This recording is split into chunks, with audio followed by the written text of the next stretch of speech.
Talking about 5 years, I wonder if you'll have a media department in 5 years' time. I would say so. Yeah. I would say so. But probably less than that, actually. I think we've been talking now whether we get big enough to have one ourselves or we'll have I would say certainly by the end of this year we'll certainly have an outsourced company that will do. I don't think we'd have enough to warrant doing it full time ourselves. Yep.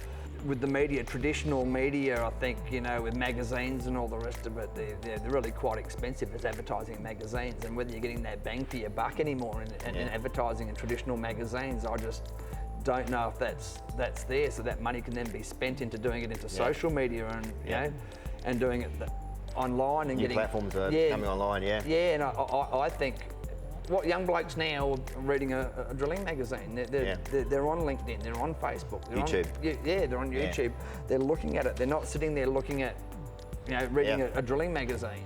You can't get across the ideologies of your company in a magazine. No, you can't. But you can do a 20-second, 30-second video and talk about your cultures and your values, and people go, oh, I do like that. I do like what they're doing. I do think that's good. Which maybe we should talk to them. You know.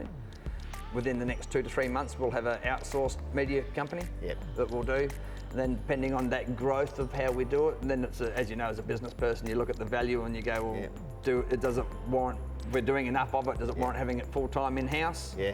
Or is it worth outsourcing it, depending on how far we take it? Interesting to see Anzac Day 2026. Yeah.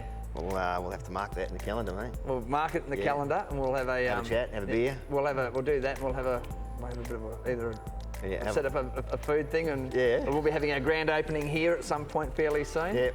So that'll be a pretty big day for us as well. So that'll be great. So I'll have the last few bits and pieces done here that I want to get done. Yep. So.